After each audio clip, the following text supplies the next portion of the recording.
টানা বৃষ্টিতে বাড়ি ঘর দুয়ার সব তলাই গেছে, মানুষের রানতে পারতে পারে না, অনেক দুর্ভোগ। বীজ তোলা কিছু নাই, একবারে বাদে দুইবার বলছে মাইসে, কৃষকের অনেক ক্ষতি। এই যে 2 মাস তামাজ এই পানি আপনার বৃষ্টিতে পানি জলবদ্ধ হয়ে রয়েছে।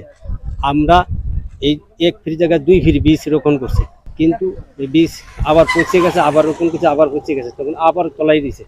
তলানোর পর আমরা এই 2-3 বছর তোমার উপজেলা নির্বাহী কর্মকর্তা দ্বারা আমরা বাড়া গেছি এই খাল খনন করার জন্য, যে আমাদের এই আশ্বাস দিচ্ছে খাল খনন করে দিবে। তাই আমাদের খাল খনন করে না দেওয়ার কারণেই আমাদের এই জলাবদ্ধ সেই আজকে আমরা বীজ রোপণ করতেই না, চাষাবাদ করতেছি না, সব আমাকে বীজ নষ্ট হয়ে গেছে। আমার ফসল ধরাই আমরা এখন ফসলে আমাকে ক্ষতি হইতেছে। আমাকে এমন একটা বলক, সে বলকে আমাকে নাই, এই কালভার্ট নাই। কালভার্ট দক্ষিণে একটা রাস্তায় দিছে, ছোট্ট কালভার্ট, সেই কালভার্ট দিয়ে পানি 3 বিলের সরে না, এখন ডুব দিয়ে রয়েছে। আমাকে কমপক্ষে 100 মণ ধান নষ্ট হয়ে গেছে।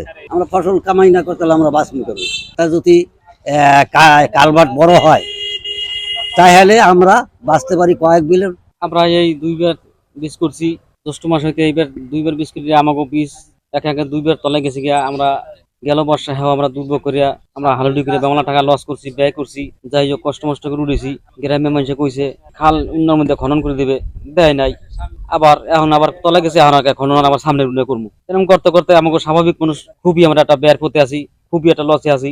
বর্গা সরকার জমিন জাগাইয়া রুই আছে, দুটো ডাল বেতাল একালে খাওয়াই, কিন্তু হেনে করে আমরা একটা এখন ইতে পড়ে যাইতেছি, ডাউনে পড়ে যাইতেছি। এরকম হইলে জমিনও কেউ দিতেছে না, আর আমরা জাগামু এরকম শক্তি করে রাখতেও আমরা চাই না। যে আর বারবার টাকা পয়সা কর্জমর্জ করিয়া জমি আমরা রুম না দায়িত্ব, তোমাকে জমি তোমরা তুই আর হালাও। দেশের পরিস্থিতি এটা ভালো না, আবহাওয়া গোলামোলা মেঘ বৃষ্টি সবসময় থাকে। ধান একবার বুনছি, হ্যাঁ তলায় গেছে, আবার একবার বুনছি, হ্যাঁ তলায় গেছে। এখন আমরা ধানই পিছিয়ে পাই না। এখন একবার বাদে 2 করে আমরা ধান কিনে নিয়ে হালাইছি। এখন আমাকে এই কাজে পানি হয়েছে, আমরা আলাদা কেমন কোন গরিব মানুষ, একটু জমি টমি আমরা একটু 100 না রাখতে একটু আলাদা করে ধরি। এখন আমাকে কোনো পদ্ধতি নাই, পানিতে আমরা চাপতেছে আমাকে।